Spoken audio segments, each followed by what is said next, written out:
The Tyrannosaurus Rex is probably the most well-known dinosaur on Earth. At least if you ask 12-year-old me. So I was thinking the other day, I don't actually know a lot about T-Rexes. Other than just really surface level stuff. So I started doing some research, fell down this whole rabbit hole, and I'm now going to share that with you. Wait. Before you click off the video, I just want to say, I put a lot of time into this, and I'm not taking no for an answer. Get in the door. Alright, so, I ain't got the time nor the patience to animate a 6-hour-long video. So, we're going to break this thing into three parts. 1, who discovered the T-Rex? 2, what was the T-Rex's anatomy like? And 3, I just want to go on a rant about what I think is the coolest debate that the T-Rex had and what I got out of it. Because it's pretty neat. Since the T-Rex has been extinct for quite a while, about 2 years or so, we have to rely on paleontologists to get any information about them. What's a paleontologist, you ask?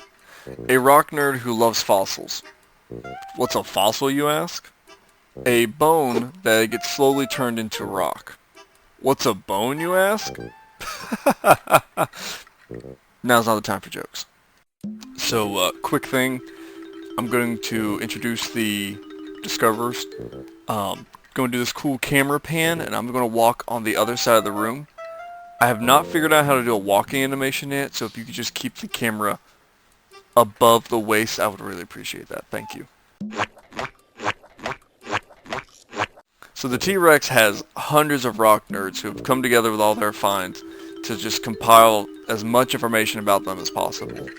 But interestingly enough, it technically has 4 discoverers. We're going to go over them. These 4 men are Reverend Arthur Lakes, Edward Cope, and we're going to talk a little bit about O.C. Marsh too, because they're kind of a dual package, Barnum Brown, and Henry Osborn.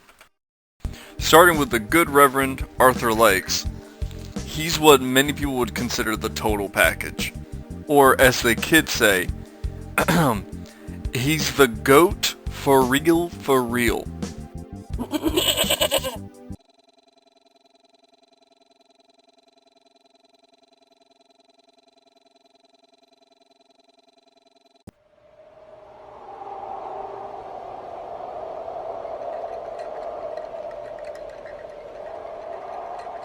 The good Reverend is considered one of the founding fathers of American geology. He's credited to starting the dinosaur bone rush in Colorado with all of his finds. Lakes was an expert at taking notes and making observations during his digs and expeditions, but he would also illustrate the bones that they would discover, or just even the crew, and that alone helped contribute to more people getting interested in fossil hunting. He discovered several dinosaur species during his digs, like a near-complete skeleton of a Stegosaurus, the Apatosaurus, the Allosaurus. The man, was fantastic, okay? Just, that's all you need to know. He was fantastic. I love him. I mean, the dude was so good at finding fossils that he found the T-Rex on accident. One afternoon when he went on a hike with some of his students, by the way, he was a professor in a college, he noticed a serrated tooth on the ground. Not knowing what animal it belonged to, Lakes would mail this tooth over to Yale in hopes that they could help him identify it. They somehow lost the tooth until the year 2000 when they quote-unquote rediscovered it.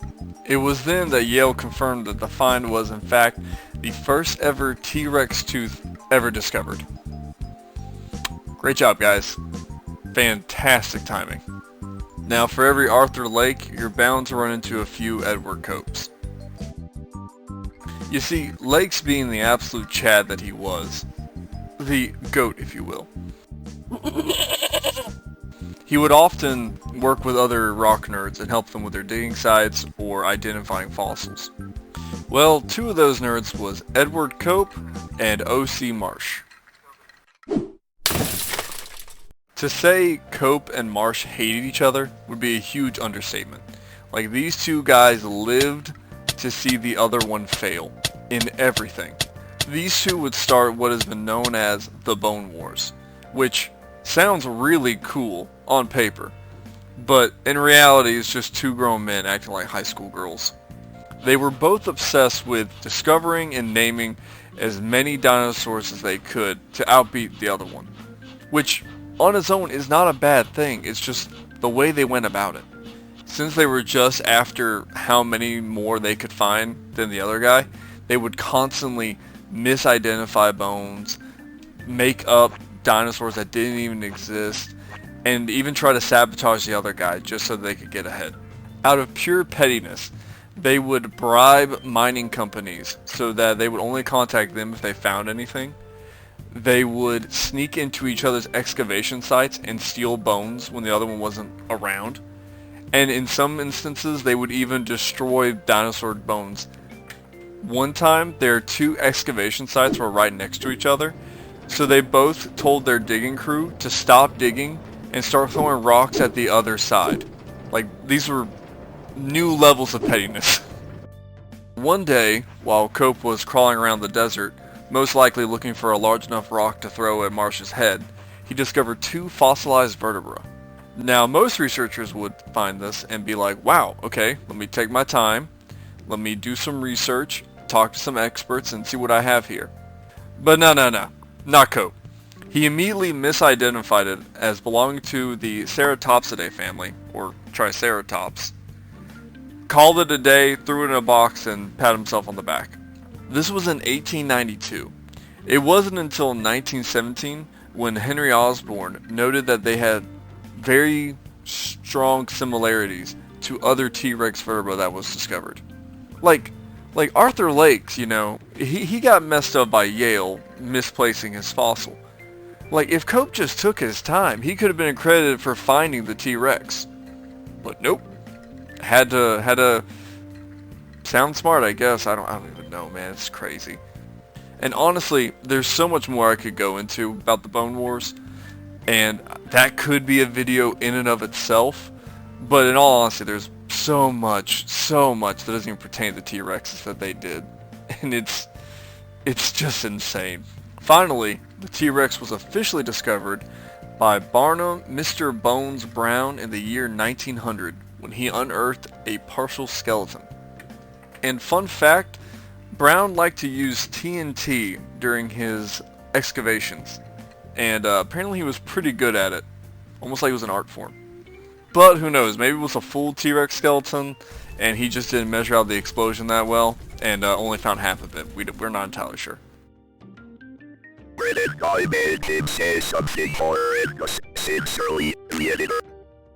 2 years later, the T-Rex would get its official name by Henry Osborn, who was the same man who properly identified the two vertebrae that Cope fumbled a few years prior. He also discovered a partial skeleton and dubbed it Tyrannosaurus Rex, which means King Tyrant Lizard, or, if you want to be technical, King Lizard. A couple more notable discoveries was in 1990. We discovered the largest T-Rex fossil to date, and we named it Sue, after the paleontologist who discovered it, Sue Hendrickson. In 1992, another partial skeleton was discovered, and they named it Stan, after its founder, Stan Sorensen. And in 2020, Stan would go on to be sold at auction for $31.8 million, making it the most expensive fossil ever sold at that time. I think it actually eventually got beat by a Stegosaurus fossil, but don't quote me. And in 1998, they discovered a near-complete T-Rex spine and named it Bucky, after its discoverer, Bucky Derflinger. Personally, I would have named it Derflinger, but hey, you know what? Teach their own. So it looks like it's just tradition at this point that if you find a T-Rex skeleton, then you have to name it after yourself. So that's going to be everyone's homework. Go out there, find a T-Rex skeleton, name it after yourself. It's due by Monday. I hope you've been taking notes. Then, in 2001, Carol Tuck and Jack Horner discovered a juvenile T-Rex and named her Jane. Good job, YouTube, being all humble and whatnot. Name it after somebody else. Despite Jane's humble beginnings, she would later on cause a lot of controversy down the road, but we ain't gotta worry about that right now. We'll cover that later. Just wait. All in all, around 40 T-Rex skeletons have been found so far.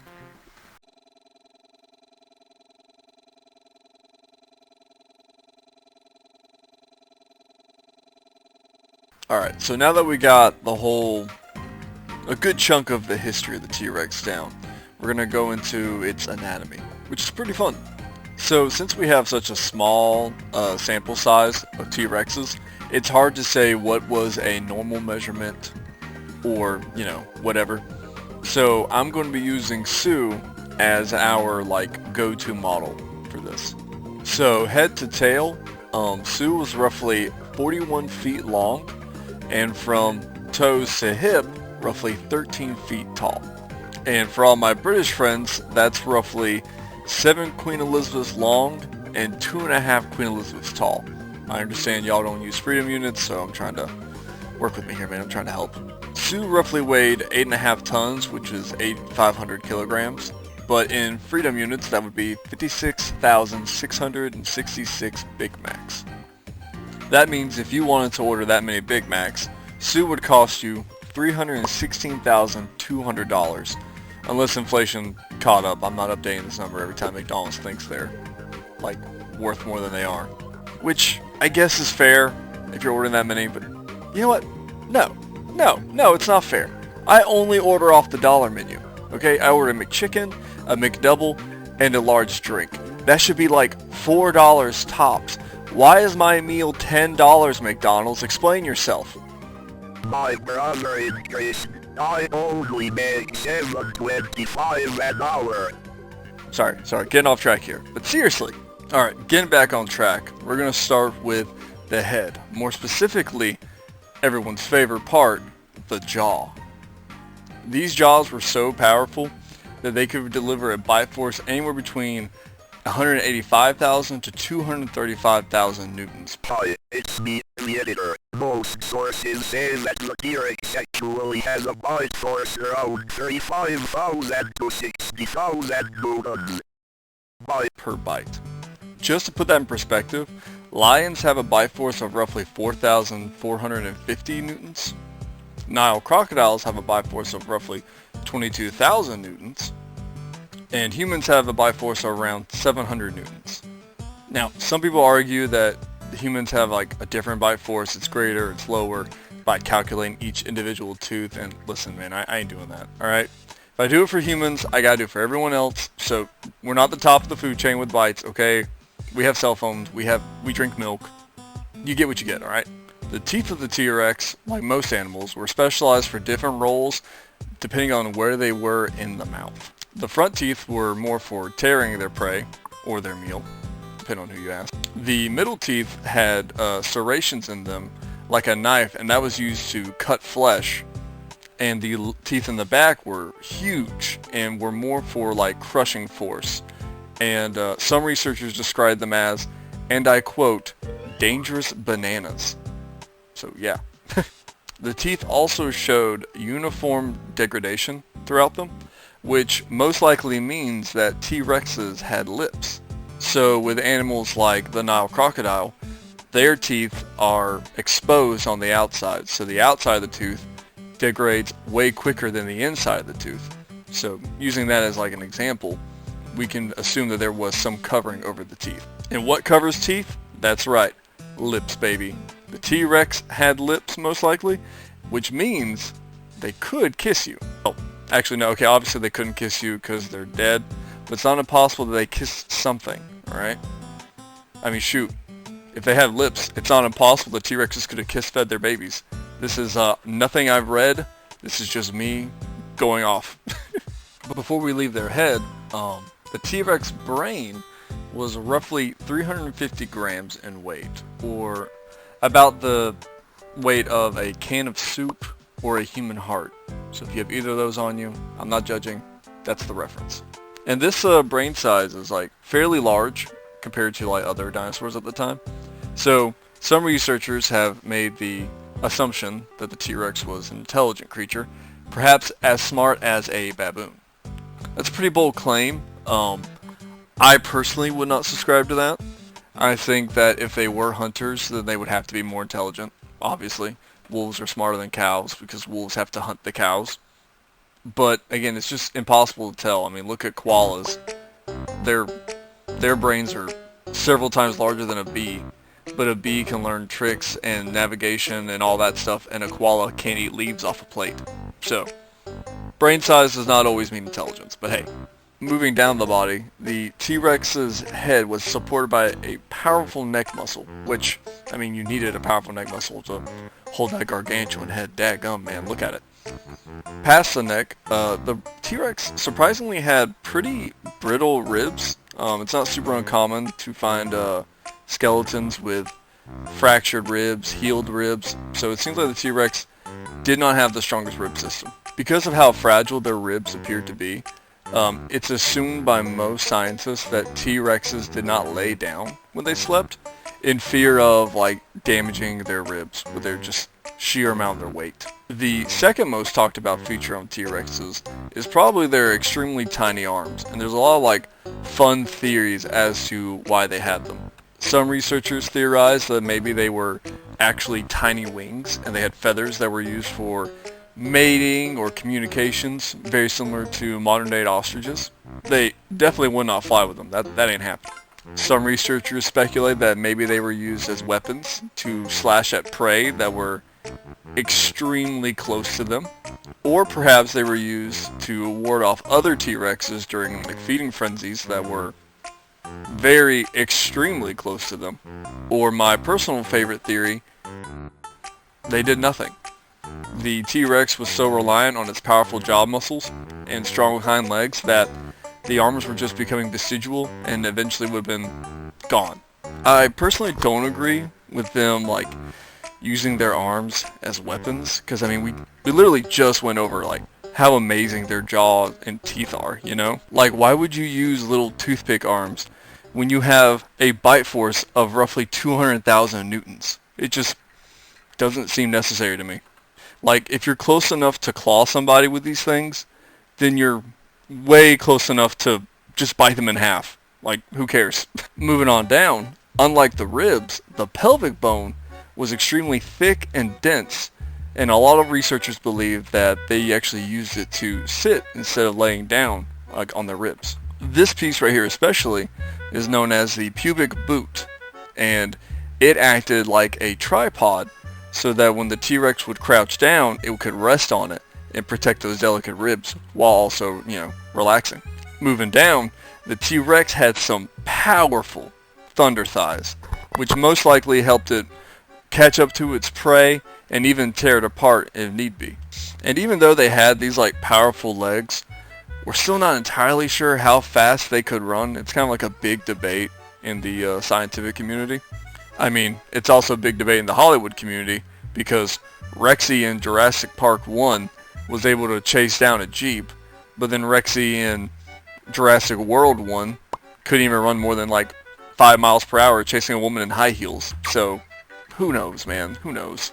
Some researchers think like he couldn't run more than 15 miles per hour, while other researchers argue that the T-Rex could have potentially ran up to 45 miles per hour. But again, we don't have any around, so we're just speculating off of bone.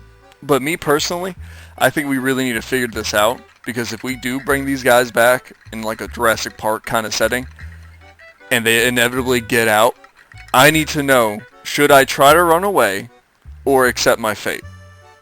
And it's not like the T-Rex having a max speed of say 15 miles per hour is a huge nerf. If all you're hunting is this giant megafauna that is also extremely slow, then you don't have to be that fast. And finally, at the end of them was this long, thick tail that most likely worked as like a counterbalance for their massive 5-head of a forehead. This means that the T-Rex most likely walked more like a modern day bird, or like just say a chicken, which is sad to me because I prefer the tripod method where the T-Rex would use its tail to stand upright. It's not accurate, it's just funny to me, and it kind of reminds me of the beta Godzilla design, which is absolutely horrifying. I'll throw that up. Look at that thing, dude. Ugh. Ugh.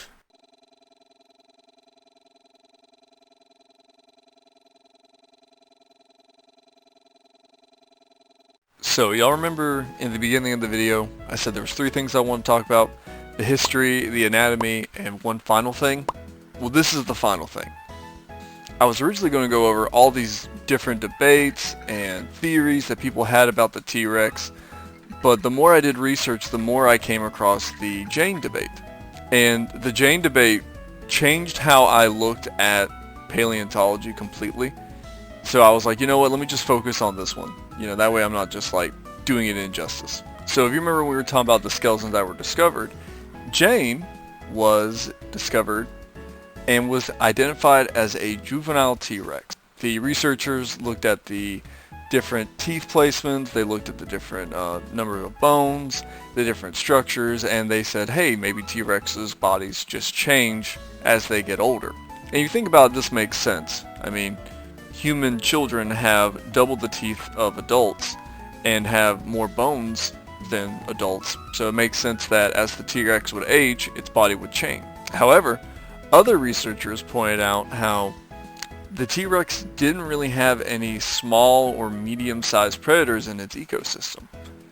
So this led some researchers to believe that there was actually a subspecies of T-Rex that would never grow to be a full-size T-Rex, and they would fill in that ecological niche of being a small or medium predator, and they named it Nanotyrannus.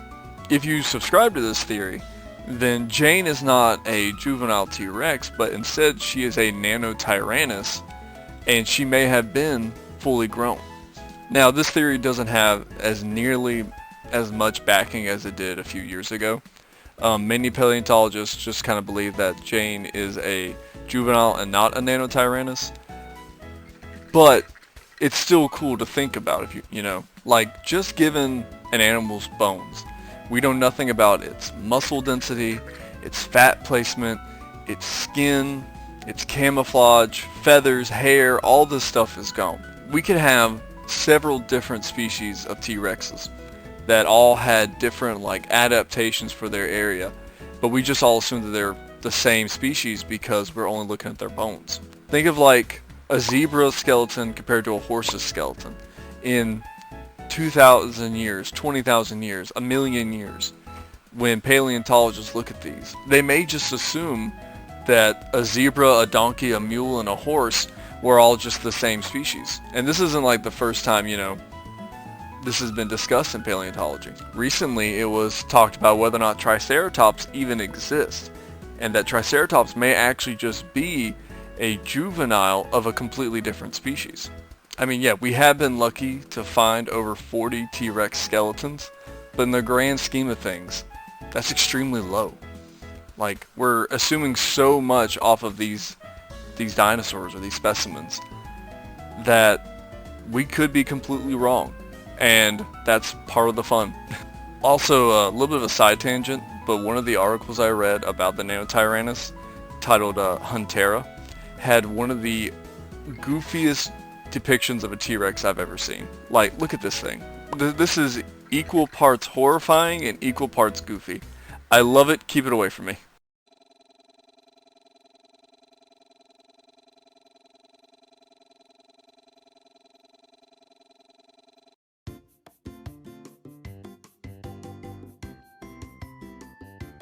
So that's about all I got. I hope I didn't end this too abruptly. It's kind of my first time making something like this.